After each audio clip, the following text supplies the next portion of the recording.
તો હવે મારા પતિએ મને આત્મદેવે જે ફળ આપ્યું તો મેં ગાયને ખવડાવી દીધું છે, તો તારે જે બાળક થવાનું છે તું મને આપી દીજે. ત્યારે એની બહેન કહે, તું તારા બનેવીને થોડુંક સંપત્તિ થોડુંક ધન આપે એટલે આ બાળક જ્યારે જન્મશે ને મારે તો હું તને પહોંચાડી દઈશ. સ્ત્રીઓ બહુ હોશિયાર હોય આવા કામમાં. 4-5 બહેનો ભેગી થાય બહુ આવું લડાવી લે. આવા ષડયંત્ર બહુ ચાલે. કેમ પેલાને પાડી દેવો, કેમ વ્યવસ્થા કરી લેવી પોતાનું, કે આવા કામમાં બહેનો બહુ હોશિયાર હોય કે પોતાનું એ કરી લે.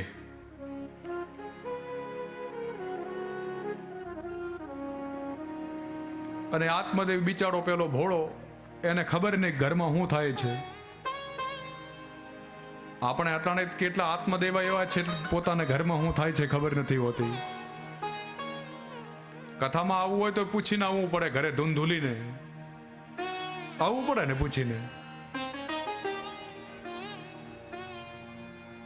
ઘણી વખત તો એવું થાય પૂછવું પડે. અહીંયા દાન આપવું હોય તો ઘણા આત્મદેવોને ઘરે પૂછવું પડે કે નહીં, ઘરે પહેલા પૂછીએ પછી અહીંયા કંઈક આપીએ નંદી મહારાજની સેવામાં. એટલે તમારે બધા આવજો કથામાં પાછા. હું છૂટ આપું છું, બેનોને હું મનાવી લઈશ, પણ કથામાં આવજો.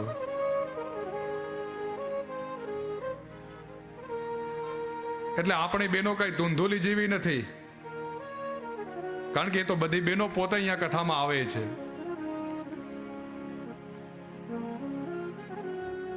ધૂંધુલીએ પોતાની બહેનને કહ્યું કે તારે જે બાળક થાય એ તારે મને આપી દેવાનો છે. સમય થયો, બાળક થયું. આ બાજુ ધૂંધુલી એવો ઢોંગ કરે છે કે પોતાને ગર્ભ રહ્યો છે. સમય થયો, પોતાની બહેનને બાળક થયું. ધૂંધુલીએ પોતાની બહેનને સંપત્તિ આપી, એની બહેને પોતાને બાળક આપી દીધું. આ બાજુ ધૂંધુલીએ એવો પ્રચાર પ્રસાર કર્યો કે પોતાને બાળક જન્મ્યો છે, અને ગામમાં સૌ રાજી થયા કે આત્મદેવ બ્રાહ્મણને ત્યાં બાળક જન્મ્યો છે. સૌ સીધું બીધું લઈને આવ્યા છે વધાવવા માટે. બધાએ અભિનંદન આપ્યા છે આત્મદેવ બ્રાહ્મણને. આ બાજુ સમય થયો થોડોક, ત્યાં પેલા જે ગાયને ફળ ખવડાવ્યું છે એનાથી પણ એક સર્વાંગ સુંદર બાળક જન્મ્યા છે. ત્યાં તો ગામ લોકો સૌ વિચાર કરે છે કે આત્મદેવનો કેવો ભાગ્યોદય થયો છે કે આજે પોતાને તો બાળક થયો જ છે, પણ એના આંગણામાં રહેલી ગાયે પણ સુંદર બાળકને જન્મ આપ્યો છે. જે ઋષિએ ફળ આપ્યું હતું ને એ ગાયને ખવડાવી દીધું, એનાથી પણ એક બાળક જન્મ્યો છે ગાયના ઉદરથી.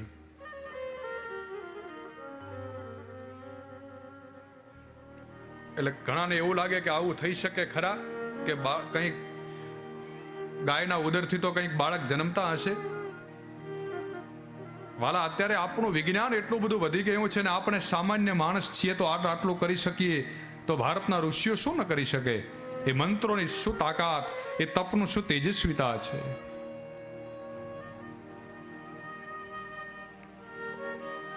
જે ધુંધુલીનો બાળક છે એનું નામ થયું છે ધુંધુકારી. અને જે ગાયના ઉદરથી જે બાળક જન્મ્યો છે અને એના કાન છે ગાય જેવા, એટલા માટે એમનું નામ પડ્યું છે ગોકર્ણ મહારાજ. બોલીએ શ્રી ગોકર્ણ મહારાજ કી જય. કહે છે કેટલું પરમ પવિત્ર છે આ ભાગવત. ઋષિકુમારો કહે છે, ઋષિઓ કહે છે, સનત કુમારો કહે છે, યે માનવા પાપ કૃતસ્ત સર્વદા સદા દુરાચાર રતા વિમાર્ગગા ક્રોધાગ્નિ દગ્ધા કુટિલાશ્ચ કામિનઃ સપ્તા યજ્ઞેન ગલો પુનન્તિ તે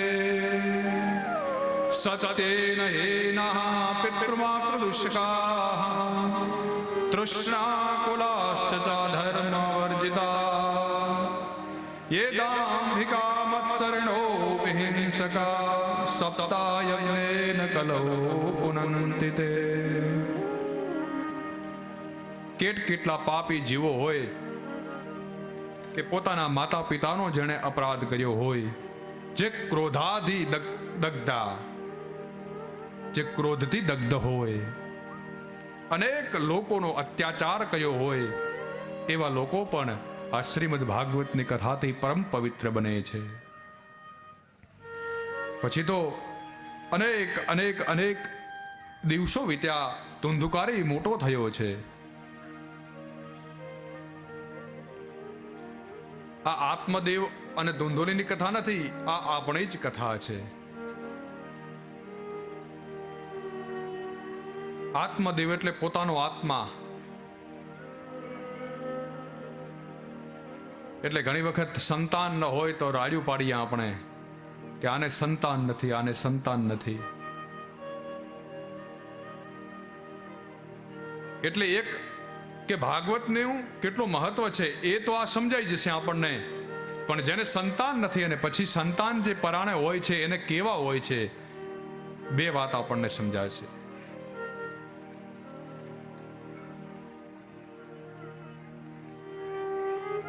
પણ આ કથા સાંભળવા માટે આપણું પાછું મન આપણું બધાનું અહીંયા જોઈએ.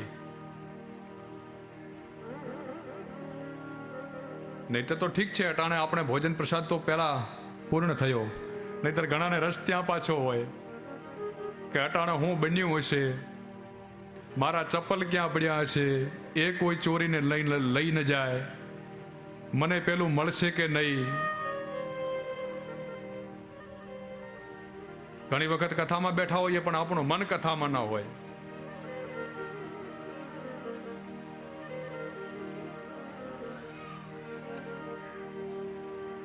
એટલે કથામાં આપણે બેસીએ છીએ, પણ કથા પાછી આપણામાં બેસવી જોઈએ. આપણે તો કથામાં બેઠા છીએ, ઠીક છે, પણ પાછી કથા આપણામાં બેસવી જોઈએ કે 7 દિવસમાં આપણે કેટલું ગ્રહણ કર્યું, આપણે કથામાંથી શું શું લીધું, એ આપણને ખ્યાલ હોવો જોઈએ.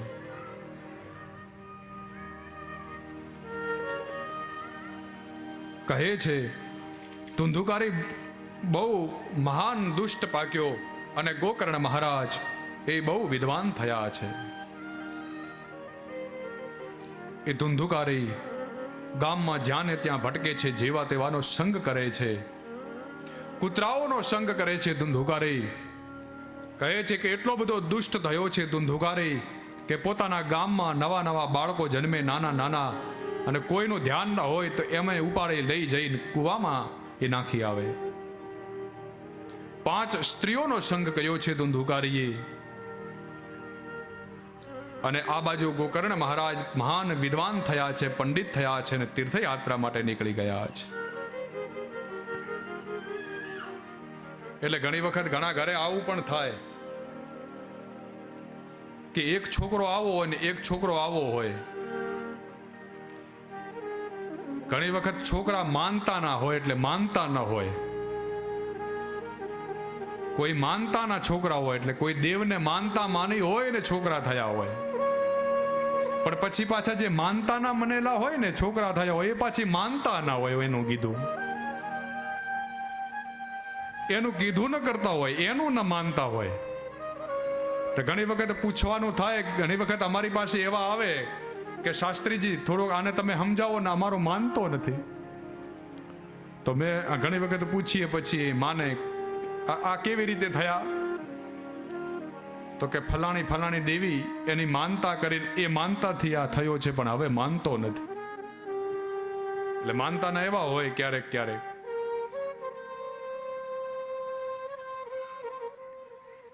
ઘણી વખત તો મનાવા જઈએ,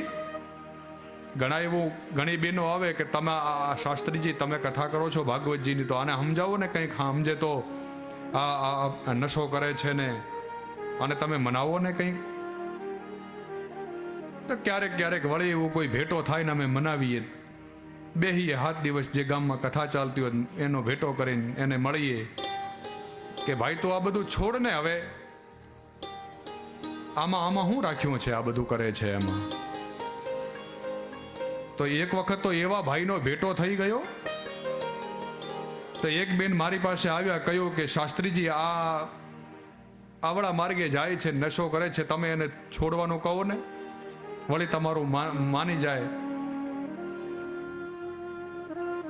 તો હું તો એને કહેતો રહ્યો પહેલા દિવસથી, ભાઈ છોડ ને, આ બધું આમાં શું રાખ્યું છે, આ બધું આ તારો પોતાનો પરિવાર વિખેરાઈ જાય, તું પોતાનું જીવન બરબાદ કરે છે. એક દિવસ ગયો, બોલ્યો નહીં કાંઈ. મેં તો બીજા દિવસે કીધું, ત્રીજો દિવસ થયો, મારી 7મા દિવસની કથા, અને 7મા દિવસે એ પણ કંટાળ્યો. તો મને કે શાસ્ત્રીજી તમે હું કામ મારી વાહે લાગ્યા છો? તમને હું કથા છોડી દેવાનું કહું છું, તો તમે મને આ છોડી દેવાનું કહો છો, મને નશો છોડી દેવાનું તમે મને કહો છો. અરે મેં કીધું દેવતા, આ નશો તને કંઈક બીજે લઈ જશે, એ નશો તને દુર્ગતિ અપાવશે. નશો કરવો હોય તો શ્રીમદ ભાગવતનો આપણે કરીએ.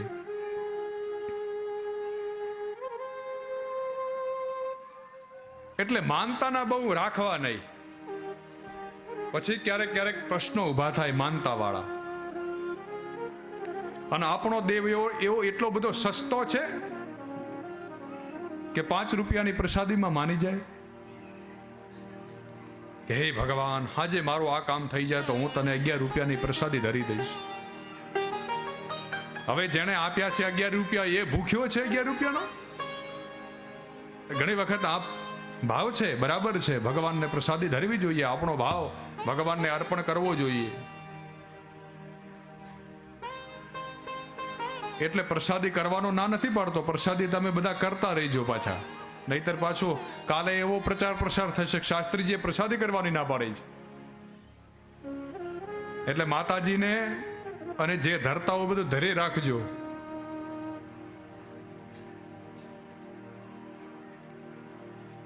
પણ અમુક બાબતથી આપણે દૂર રહેવું જોઈએ, અમુક બાબત આપણે ધ્યાનમાં લેવી જોઈએ. ધુંધુકારી મહાન દુષ્ટ ભાગ્યો, ગોકર્ણ મહારાજ નીકળ્યા છે અનેક તીર્થોનું સેવન કરવા માટે, તીર્થયાત્રા કરવા માટે.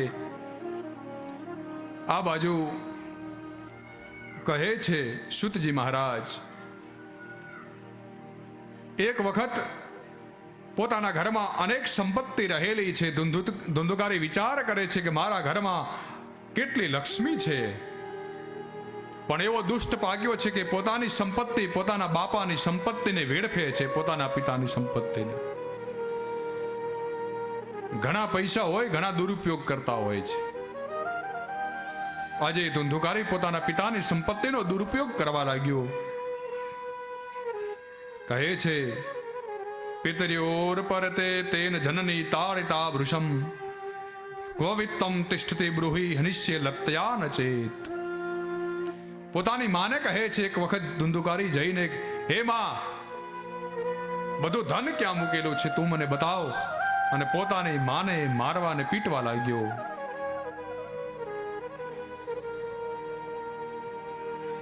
કહે છે એક વખત દુઃખી થઈ ધુંધુકારી, એટલો દુષ્ટ હતો જોઈને ધુંધુલી રાત્રે કોઈને કયા વગર એક દિવસ જઈને કૂવામાં પડીને આત્મહત્યા કરી લીધી. ક્યારેક ક્યારેક આવા દુષ્ટ પુત્રો જન્મે, એના કારણે મા બાપને આત્મહત્યા કરવાનો હેતુ આવે, કારણ ઊભું થાય. પણ આપણે આપણા બાળકોની અંદર એવું ચરિત્ર નિર્માણ કરીએ કે ક્યારે આવો વિચાર જ ન આવે, આવા સંજોગ ક્યારે ઊભા ન થાય. એના માટે આપણે એવા સંસ્કારોનું સિંચન કરીએ. છોકરો જન્મે ત્યાંથી ગીતાને વાંચતા શીખવાડો, શ્રીમદ ભાગવતનો પાઠ કરતા શીખવાડો, અરે રામાયણનો પાઠ કરતા શીખવાડો, આપણા હિન્દુ ધર્મના શાસ્ત્રોનો પાઠ કરતા શીખવાડીએ. પણ આપણે જ કોઈ દી એનો પાઠ કરતા નથી તો છોકરાઓ કેવી રીતે કરશે? આપણે જ કથા ન સાંભળીએ તો એ આપણા છોકરાઓ કેવી રીતે સાંભળશે? આપણે આપણા છોકરાઓને, આપણા સંતાનોને આ શ્રીમદ ભાગવત તરફ વાળવાનો પ્રયત્ન કરવો પડશે. એટલે તો આપણે ઘણી વખત કથામાં કહીએ છીએ ને કે તમે તો આવજો આવજો, પાછા બીજાને લેતા આવજો, કારણ કે એનું તે પુણ્ય મળે છે ભાગવતજીની કથામાં. એટલે અટાણે આમ મહાત્મ્ય ચાલે છે એટલે બહુ પેલું એમ થશે કે આ ભાગવતજીની કથા છે ક્યાં, પણ આવતીકાલથી આપણી સવિશેષ કથા ચાલશે ભાગવતજીની. એટલે જેમ જેમ દિવસો જશે એમ વધારે ને વધારે આપણને આનંદ આવતો જશે. નહીતર તો શું થાય, ઘણી વખત અમારે કથામાં કે કથાકારને આવી રહેવા દ્યો, એ પેલો આંખો બંધ કરીને કંઈક અડધો કલાક રટણ કર્યા કરે છે, પછી આપણે જઈએ. હવે ઘણી વખત અમારે મંગલાચરણ ચાલતું હોય ત્યાં સુધી લોકો આવે નહીં, પણ આપણે મંગલાચરણમાં પણ આવી જવાનું, કારણ કે ભગવાનનું મંગલ આચરણ છે. એ ભગવાન કેવા છે એ દર્શાવે છે, તો એ મંગલાચરણનું પણ આપણે શ્રવણ કરવું જોઈએ. તો આપણે ટાઈમસર કથામાં પહોંચી જવું જોઈએ.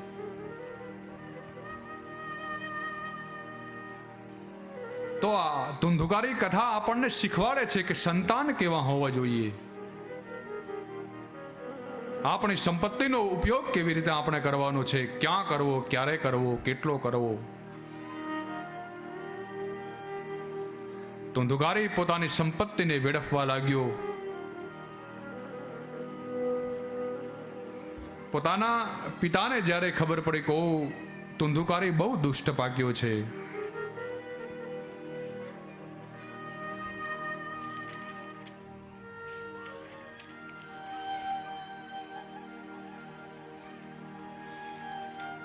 ધુંધુકારી જ્યાં ત્યાં રખડે છે, 5 સ્ત્રીઓનો સંગ કરે છે. એક વખત જ્યારે એવું બન્યું કે 5 સ્ત્રીઓની સાથે જે હર્યા ફર્યા કરે છે ગામમાં, એ ગઈ ધુંધુકારીની પાસે કહે છે કે અમારે સંપત્તિ જોઈએ છે, અમારે ધન જોઈએ છીએ. અને ગયો ગામમાં ધુંધુકારી કોઈક રાજાનું ધન હરણ કરીને લઈ આવ્યો છે, ચોરી કરીને લઈ આવ્યો છે. રાજાનું ચોરી કરેલું ધન એ ધુંધુકારી 5 સ્ત્રીઓની પાસે લઈ આવ્યો. એ 5 સ્ત્રીઓને જ્યારે ખબર પડી કે ઓ આ તો કોઈક રાજાનું ધન ચોરીને લાવ્યો છે, આવતીકાલે જો રાજાને ખબર પડશે કે આને જ મારું ધન ચોર્યું છે, અને જો ધુંધુકારી પકડાઈ જશે તો આપણે પણ પકડાઈ જઈશું અને રાજા આપણને ફાંસીએ ચડાવશે. માટે ચાલો ને આપણે 5 ભેગી થઈને આ ધુંધુકારીને જ તે મારી દઈએ. અને 5 સ્ત્રીઓએ સાથે મળીને વિચાર કર્યો ધુંધુકારીને મારવા માટેનો. મારવા માટે અનેક પ્રયાસ કરે છે. એના પગથી ગળાને દબાવે 5 સ્ત્રીઓ, પણ ધુંધુકારી મરતો નથી, કારણ કે એટલો બધો પાપી બની ગયો છે. એનો જીવ બહુ સરળતાથી નીકળતો નથી પોતાના શરીરમાંથી. એટલે ઘણા પાપ કરીએ ને ત્યારે ઘણી વખત તો બહુ પાપ વધી જાય ત્યારે પાપનું ફળ ત્યારે આપણે ખાટલામાં પડ્યા પડ્યા ભોગવવું પડે છે. પાણીનો લોટો આપવા માટે, પાણીનો ગ્લાસ આપવા માટે આપણી પાસે કોઈ હોતો નથી, આપણે દુઃખી થઈએ છીએ. અને એટલા માટે આપણા શાસ્ત્રો કહે છે કંઈ લઈને આવ્યા નથી ને કંઈ લઈને જવાના નથી. મળ્યું છે જ્યારે આપણે અહીંયા આવ્યા પછી, તો મૂકીને પણ આપણે અહીંયા જ જવાનું છે, સાથે કંઈ નહીં આવે. એટલા માટે પરમાત્માએ જે સંપત્તિ આપી છે એનો આવા ધર્મ કાર્યોની અંદર એનો સદુપયોગ કરી લો.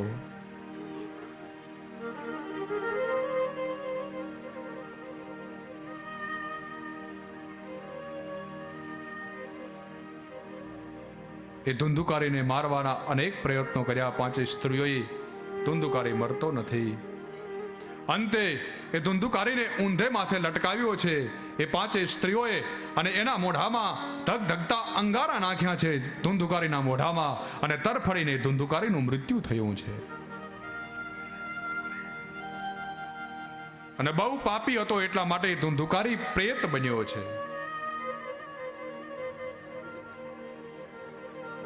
પ્રેત બનીને જ્યાં ત્યાં પૃથ્વી પર રખડ્યા કરે છે, ભટક્યા કરે છે.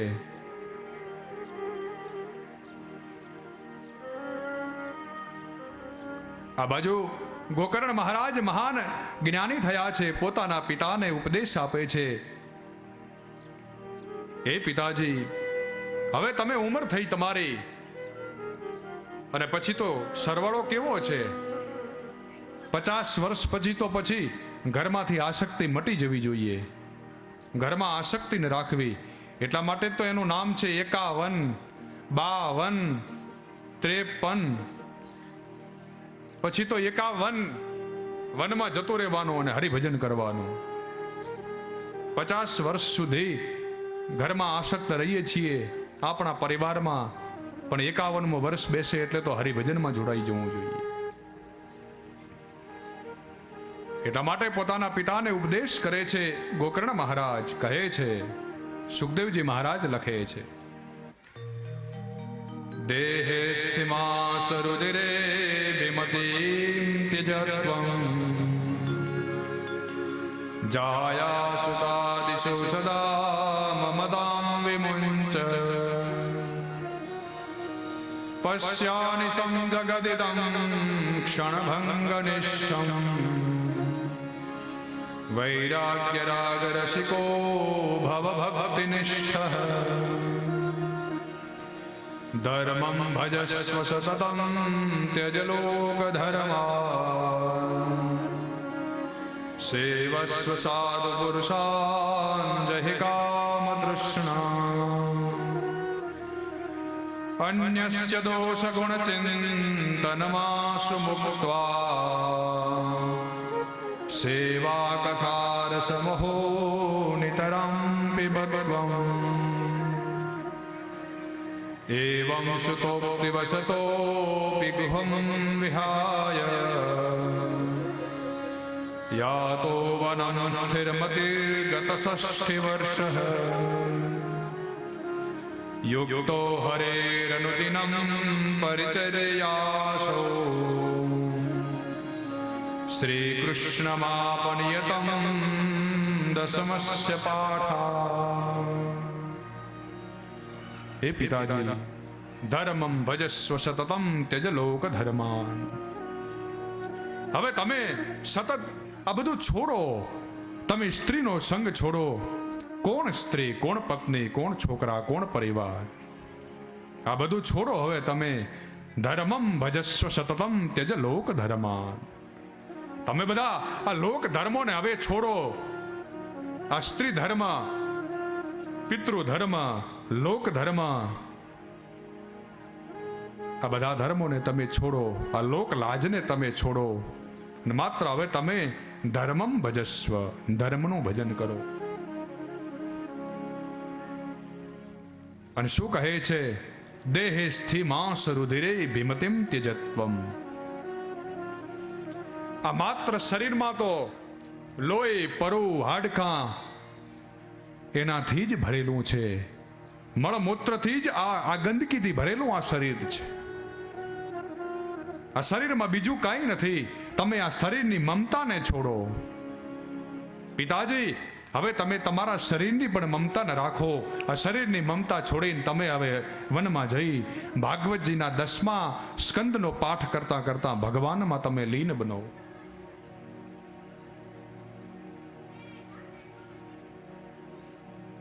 આ બધું છોડી અને હવે હરિભજન કરવું જોઈએ. અને કહે છે આત્મદેવ એક દિવસ કોઈને કયા વગર ઘરમાંથી નીકળી ગયા. વનમાં જઈ ભાગવતજીના 10મા સ્કંદનો પાઠ કરતા એ ભગવાન શ્રી કૃષ્ણને પામ્યા છે.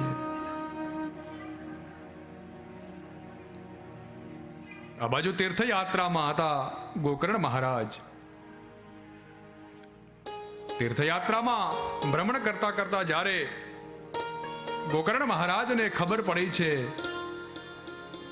કે પોતાનો ભાઈ ધુંધુકારી મરાયો છે અને પોતાના ભાઈના મૃત્યુના સમાચાર સાંભળ્યા ગોકર્ણ મહારાજે, એ સમયે જે તીર્થમાં ગયા છે ગોકર્ણ મહારાજ, એ તીર્થમાં ગોકર્ણ મહારાજે પોતાના ભાઈ ધુંધુકારીની એ વિધિ કરાવી છે, તર્પણ વિધિ કરી છે.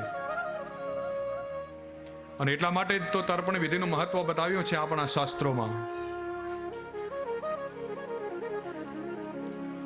આપણે પ્રભાસ પાટણ જઈએ છીએ કે ત્યાંથી ભગવાન શ્રી કૃષ્ણએ સ્વધામ ગમન કર્યું છે. એ ભૂમિ ઉપરથી આપણે હરિદ્વાર જઈએ છીએ, આપણે પ્રયાગમાં જઈએ છીએ, અને આપણે સ્ત્રીઓનું માટે જે મોક્ષની ભૂમિ છે, જેનું તર્પણ સ્ત્રીઓનું ત્યાં થાય તો સ્ત્રીઓને પણ મોક્ષ મળી જાય એવી સિદ્ધપુરની ભૂમિ. આ બધી જ જગ્યાએ આ ધુંધુકારીનું તર્પણ કર્યું છે ગોકર્ણ મહારાજે, પણ એ ધુંધુકારીને ક્યાંય પણ મોક્ષ મળતો નથી. અંતે ગોકર્ણ મહારાજ ગયાજીમાં ગયા છે, ત્યાં પણ પોતાના ભાઈ ધુંધુકારી માટે વિધિવત તર્પણ વિધિ કરી છે.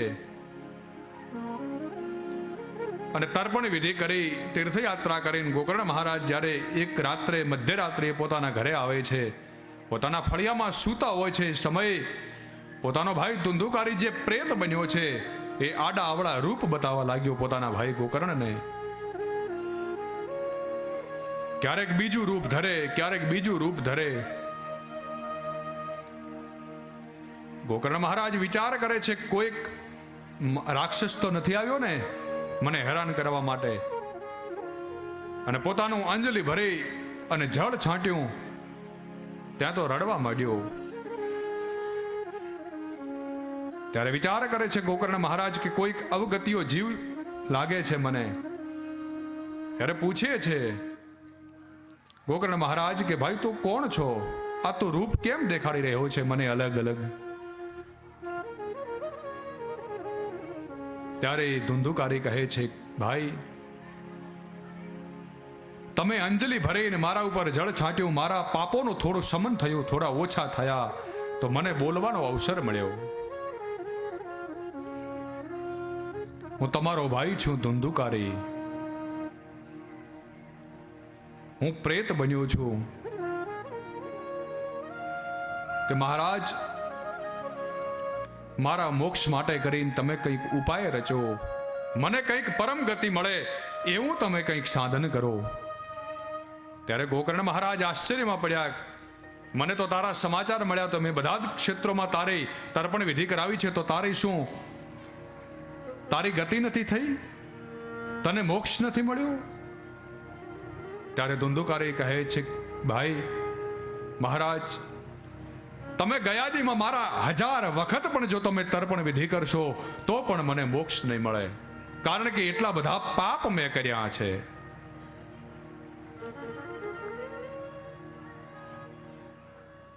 તો ગોકર્ણ મહારાજ કહે કે હવે તો એવો કયો ઉપાય હોય કે છેલ્લો તર્પણ વિધિમાં ગયાજી છે, કે ગયાજીમાં તર્પણ કરીએ તો એની મુક્તિ થઈ જાય. તો તારી 1000 વખત જો તર્પણ વિધિ કરીએ ગયાજીમાં તારી મુક્તિ ન થતી હોય તો હવે જગતમાં આ કળિયુગની અંદર એવું કયું સાધન હોઈ શકે કે જેનાથી તારી પરમ ગતિ થાય?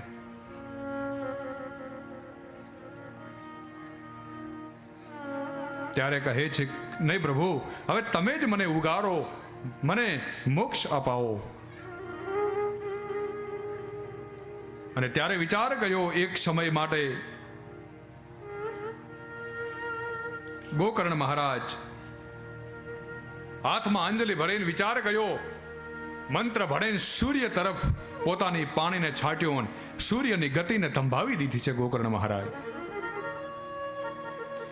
તોભ્યમ નમો જગત સાક્ષી બ્રૂહિ મે મુક્તિ હેતુકં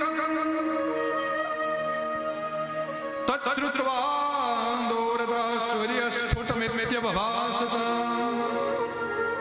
શ્રીમદ ભાગવતાં મુક્તિ સપ્તાહં વાચનં કુરુ ઇતિ સૂર્ય વચઃ સર્વે ધર્મરૂપં તુ શ્રુતમ.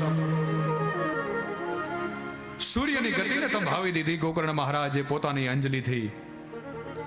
અને એ જ સમયે ગોકર્ણ મહારાજ કહે છે સૂર્યનારાયણને, પ્રભુ તમે જ આ જગતના સાક્ષી છો, તમે જ આ જગતના એકમાત્ર આંખ છો, એકમાત્ર નેત્ર છો પ્રભુ. અને એટલા માટે આપણે સૂર્યને અર્ઘ્ય આપીએ છીએ. ઇદમ અર્ઘ્યં દત્તન્ન મમ